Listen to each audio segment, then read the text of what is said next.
శతకోటి దరిద్రాలకు అనంత కోటి ఉపాయాలని cyber crime పోలీసులు తాజాగా ఇన్వెస్టిగేట్ చేస్తే ఒక కీలకమైనటువంటి అంశం బయటపడింది.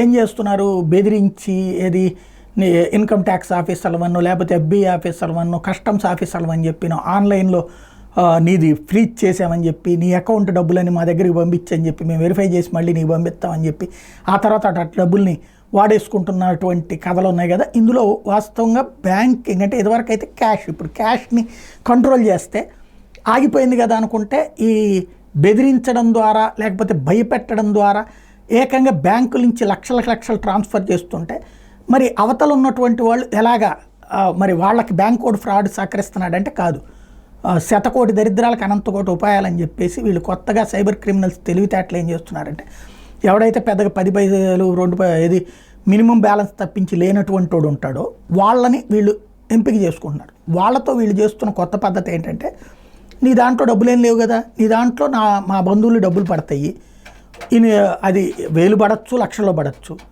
నువ్వు మాతో టైఅప్ అవ్వు, నువ్వు 3% అట్టు పెట్టుకో. ఫర్ ఎగ్జాంపుల్ నీకు ₹1,00,000 నీ అకౌంట్లో పడిందంటే 3,000 నువ్వు అట్టు పెట్టుకుని మిగతా డబ్బులు మాకు ఇచ్చేసి. ఇలాగ చెప్తే అసలు ఏ పని చేయకుండా తన అకౌంట్లో డబ్బులు పడితే ఆ డబ్బుల్లో నుంచి 3,000 తీసుకోవచ్చు అంటే హ్యాపీ కదా.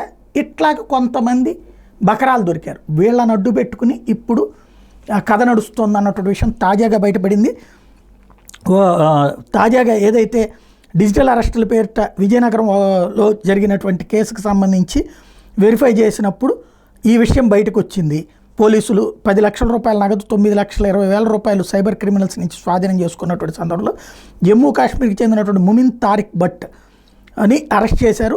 ఆ టైంలో ఈ ఎవరైతే ఈ బ్యాంక్ అకౌంట్ నుంచి డబ్బులు ఇచ్చాడో ఆ పర్సన్ని పట్టుకుంటే అసలు విషయం బయటపడింది.